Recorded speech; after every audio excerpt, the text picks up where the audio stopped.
waxaan oo wanaagsan daawadayaal ku soo dhawaada wararkii ugu dambeeyay oo idiin hayo calanka TV qodobada aad ku daawan doontaan wararkeena habeenimada waxaa ka mid ah magaalada Dhuusamareeb oo laga dareemayo saasaan dagaal Cabdiraxmaan Cabdishakuur Warsame iyo Mahad Salaad oo diyaarsanaya ciidamadii ugu badnaa si ay dagaal ugu qaadaan madaxweyne Qoorqoor haddii ay dhacdo berri in ay waayaan kuraasta doorashada baarlamaanka federaalka ah ee Soomaaliya General Indha Cadde ayaa la sheegay inuu ciidamo ku aruursaday xaafad ka mid ah magaalada Dhuusamareeb ee xarunta maamulka Galmudug iyadoo la sheegay in ciidamadaasi ka kooban yihiin ciidamo uu wato Mahad Salaad iyo Cabdiraxmaan Cabdishakuur waxaana la sheegay inay doonayaan kuraastaasi haddii ay waayaan inay dagaal ka sameyn doonaan Cabdiraxmaan Cabdishakuur oo markii hore u muuqday shakhsi ka quustay kursiga Hob 138 ayaa hadda qaab awood ah wax ku raadinaya iyadoo beesha kursiga lana aysan ogolayn haddaba maxaa la gudboon Cabdiraxmaan Cabdishakuur Warsame iyo Mahad Salaad oo ay beelahoodii diideen awoodsa ma ku qaadan karaan kuraasta ay doonayaan in ay ku soo baxaan waa sidee xaaladda Dhuusamareeb ujeedka Qoorqoor uu ka leeyahay kuraastaasina maxay tahay wararkeena ayaad ku daawan doontaan warbixinada kale oo xasaasiga ah oo aan idiin haynana waxaa ka mid ah doorashada magaalada Boosaaso ee baarlamaanka dowladda federaalka Soomaaliya oo dhawaan bilaabanaysa iyadoona kuraasta ugu horeysa lagu wada in asbuucan ka bilaabato magaaladaasi iyadoo aan wali la xalin dagaalkii ama khilaafkii xoogganaa ee soo kala dhaxgalay madaxweyne Deni iyo BSF oo ka tirsan ciidanka maamulka Puntland ayaana la sheegay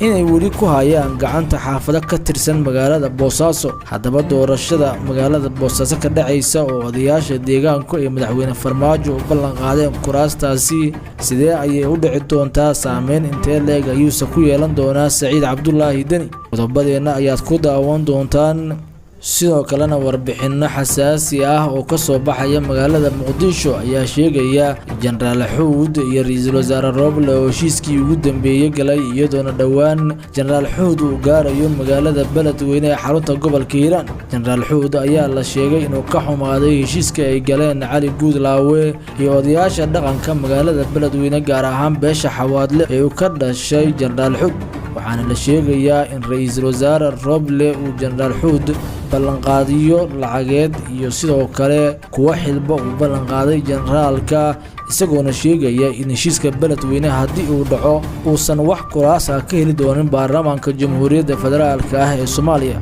madaxweyne Farmaajo iyo kooxda filla Soomaaliya ayaana la sheegay inay xadideen dhaqdhaqaaqa General Xuud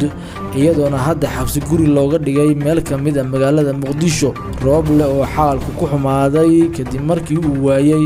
qaab uu General Xuud ku geeyo magaalada Beledweyne warbixinteena ayaad ku daawan doontaan qodobada iyo kuwa kale oo xiiso badan ayaad barnaamijkeena idinku soo gudbin doonaa fadlan daawada haddii ay tahay marka koowaad aad soo booqato channelkeena calanka TV subscribe oo furagan baralka si aad u noqoto daawadaha koowaad ee barnaamijyadeena mahadsan aan ku bilaabay magaalada Dhuusamareeb ee xarunta maamulka Galmudug oo xaaladdeedu tahay mid aad u kacsan kadib markii qaar ka mid ah mucaaradka Mahad Salaad iyo Cabdiraxmaan Cabdishakuur ay ciidamo ku aruursadeen xaafad ka mid ah magaalada ciidamadan ayaa la sheegay in laga kala qaaday deegaano hoos taga magaalada Guraceel iyo isla magaaladaasi iyadoona ciidamadu ay isku aruursanayaan qayb ka mid ah xaafadda Dayax ee magaalada Dhuusamareeb waxayna wararku sheegayaan in ciidamadan xalay la mideeyay kadib markii Mahad Salaad iyo Cabdiraxmaan Cabdishakuur ay go'aansadeen haddii ay waayaan kuraastaasi in qas iyo fawda ay ka kiciyaan magaalada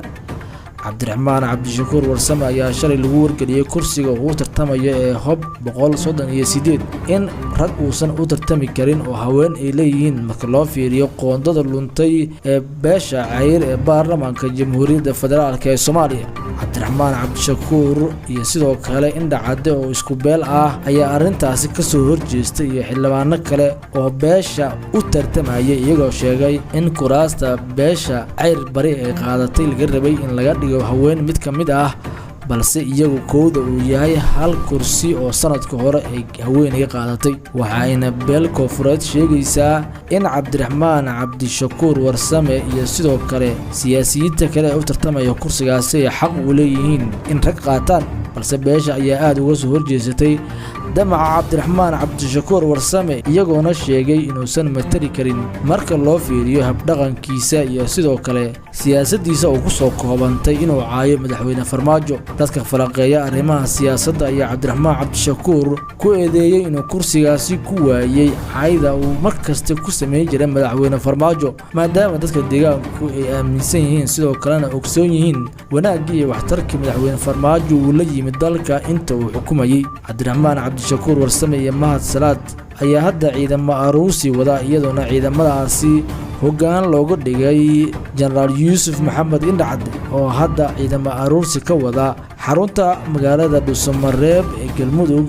iyadoona la sheegay in kursiga berritoole la dooran doono haddii uu Cabdiraxmaan Cabdishakuur Warsame ku soo bixi waayo in qas iyo fowdo ay ka geysan doonaan magaalada Dhuusamareeb. beesha kuraastaasi doonaya ayaana ka soo jeeda magaalada Guraceel, halkii beelaha Dhuusamareeb dega ee Cayrna ee kuraasta hore u qaateen. lama oga waxa ka dhalan doona iyo saameynta ay yeelan doonto, balse warar kale oo soo baxaya ayaa sheegaya in Caliyare Cali uu isna ciidan geystay magaalada qayb ka mid ah ciidamadaasina ku sugan yihiin. lama oga ciidamadaasi haddii ay iska caabin doonaan waa haddii uu Caliyare kursiga helo, balse Caliyare Cali oo ka tirsan Villa Soomaaliya taageeradeeda ayaan weli gaarin magaalada Dhuusamareeb ee xarunta maamulkaasi. dhinaca kale magaalada Boosaaso ee xarunta gobolka Bari ayaa lagu wadaa in dhawaan lagu qabto doorashada baarlamaanka, welina lama xalin tabashooyinkii BSF iyo dadka deegaanka